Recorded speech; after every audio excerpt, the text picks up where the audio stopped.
So you guys were mentioning prices at the shows. I got a question from that burning on my mind.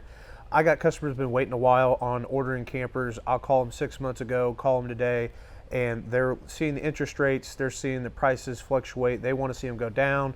We're seeing them go up. What's going on? What do you guys think is going to happen? Well, I think, for some reason we kind of separate things, and if you look at the United States, look at eggs right now, right? You went from $1 to $2 to $4, $5, $6 a dozen. So eggs have gone crazy.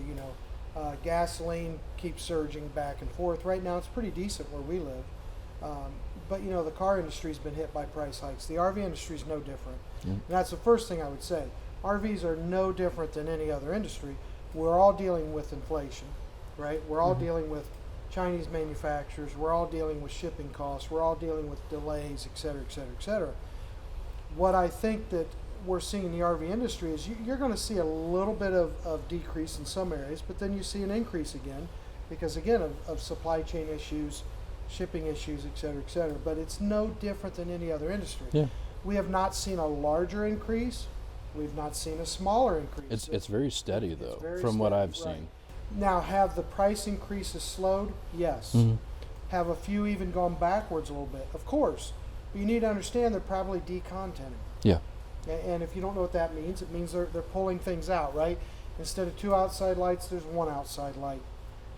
Instead of solar prep, or maybe it had a solar panel, now there's no solar panel, it's just solar prepped. Yep. So they're rolling back some of the offerings, maybe less of a TV or fewer TVs. So they're decontenting to get that price down. But, Josh, you discussed this earlier. They can't just, if a unit went up $4,000 over the last 3 years, they can't drop it $4,000 right now for a lot of reasons. One is pricing hasn't gone down that much, right? Of course. Supply chain, et cetera, et cetera.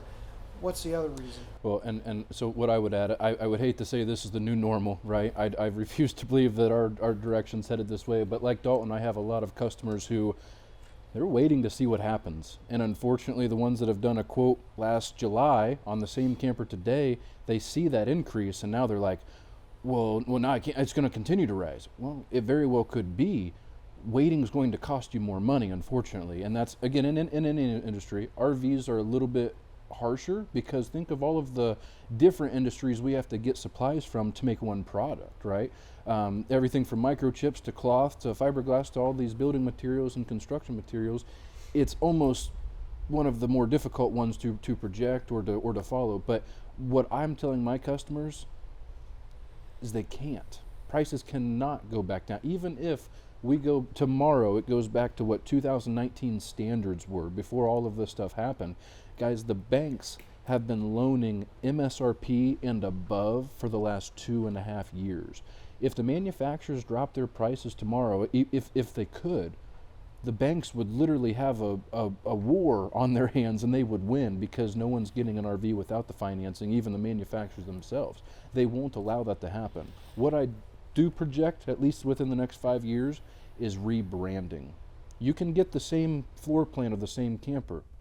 It's going to have almost no options as what it does today. We're already seeing that with a lot of more, there's a luxury fifth wheel that we offer. Now they still have their luxury line for those that are in the market for that, but they have come out with a new, let's just call it an economy line fifth wheel. It's still the same name, right? But it's a different segment, and it doesn't have, all the big ticket items, your auto leveling, your third air conditioner, your solar panels, your extra on, all of the things that made the product what it was.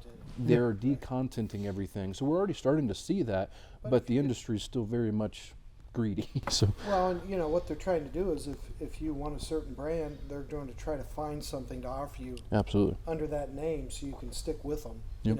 Which makes sense. And the interesting thing to watch with RV prices, though, again, is if you're waiting on them to come down, probably isn't happening, but they've stopped going up.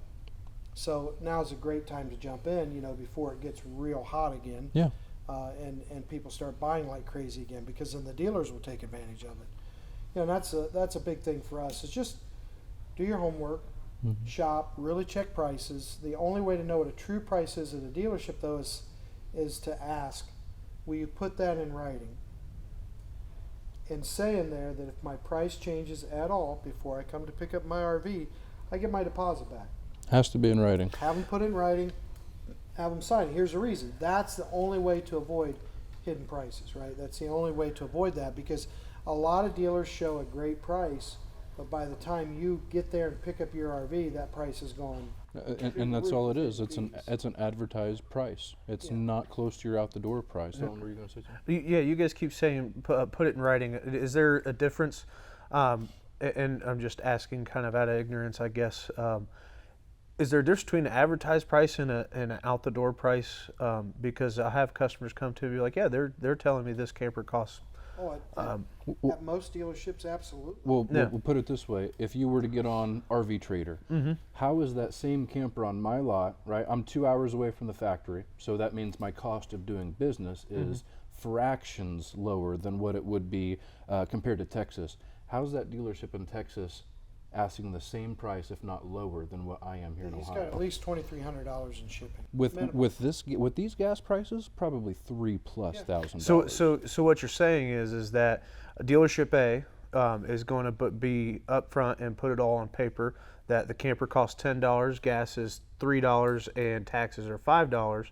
Camper costs $18 out the door, and dealership B is only saying the camper costs $9 and nothing else.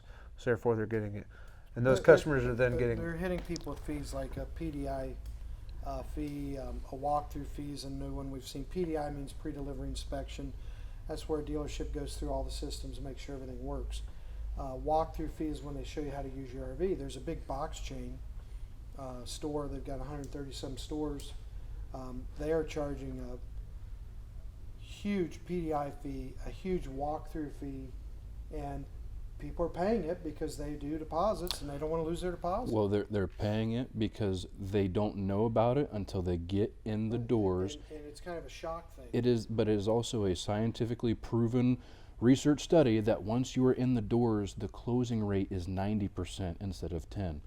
Everything they can tell you over the phone to get you there, even if you do, even if you're the 1% that, and again, people drive for RVs, right? They travel for RVs. They're willing to travel to get the deal. If I just drove 6 hours, even 60 minutes, the chances of me not at least fighting you to get those off, and even if you say no when I walk out and then you turn around and do it, at the end of the day, now I'm still supporting the guy that tried to take advantage of me. But their closing rate is so much higher when you get inside the doors.